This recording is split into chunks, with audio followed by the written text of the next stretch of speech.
Cinema কি হয়েছে আসলে, কি হয়েছে বলেন তো আপনি আমাকে? যারা অযোগ্য তাদেরকে দেওয়া হয়েছে, অনুদান দেওয়া হয়েছে, মানে তাদের দলের মানুষকে, আরে পুরস্কারও দেয় তাদের দলের মানুষকে। মানে আমি নাম নিব না, নাম নিলে হয় কি আমাদের শিল্পীদেরকে ছোট করা হয়। এমন শিল্পী আছে সে 2টা পুরস্কার পেয়েছে, তাকে তো আমার কাছে এখনো অভিনেত্রী মনে হয়।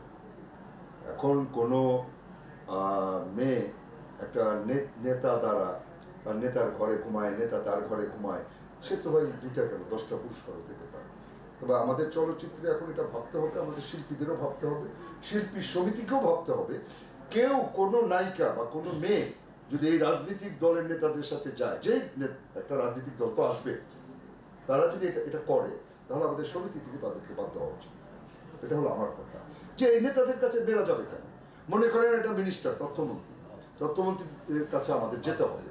তো আমার যেটা ধারণা, এখন থেকে আমরা পুরুষরা যাই, কোনো নায়িকাকে সঙ্গে নিব না। এটা হলো আমার মানে বলার কি, যে আমার প্রেসিডেন্ট সেক্রেটারিকে আমি বলবো যে ভাই নায়িকাদের নিও না, কারণ পুরুষ মানুষ তো দেখা গেলো ভালো চরিত্রের একটা তথ্যমন্ত্রী তার চরিত্রটাকে নষ্ট করে। দরকারটা কি? মেয়েদের যাওয়ার দরকারটা কি? আমরা যাবো, আমরা পুরুষরা যাবো। একটা পুরুষ মানুষের সাথে পুরুষ মানুষ কথা বললেই তো হয়, তাই না? আমরা সুন্দর চাই, এক কথায় আমরা সুন্দর চাই, বিভাজন চাই না। আর যারা বেশি অন্যায় করেছে তাদের বিচার তো আদালতে হবে, আমরা কেন বিচার করতে যাবো? আমরা তো বিচারকও না, আর আমরা কাউকে হত্যাও করবো না, কারো গায়েও হাত দেবো না, এটা শিল্পীদের কাজ না। প্রশ্নবিদ্ধ নানা রকম সরকারি অনুদানের জাতীয় চলচ্চিত্র পুরস্কারও পেয়েছে এবং অনুদানও পেয়েছে, যে একটু যদি আপনি বলেন আপনার দৃষ্টিতে।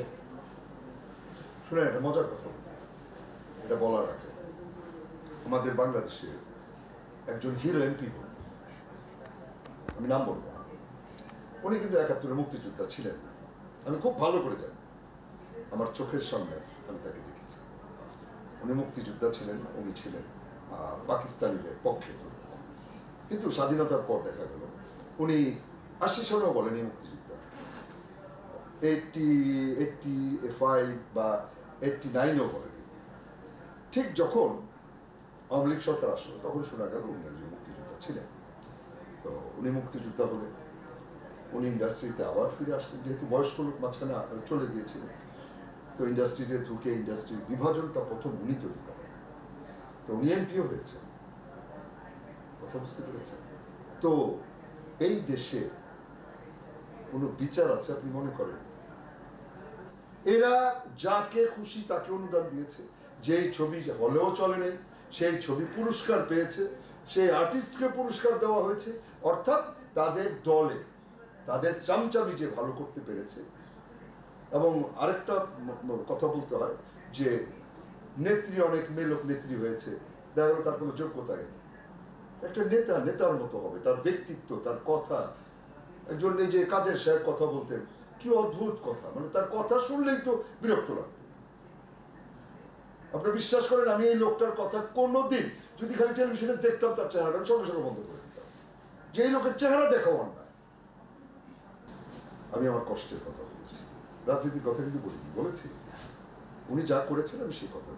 সংবাদ, ফিচার ও অনুষ্ঠানের জন্য ভিজিট করুন সংবাদ প্রকাশের ওয়েবসাইট এবং যুক্ত থাকুন ফেসবুক পেজ ও ইউটিউব চ্যানেলের সঙ্গে।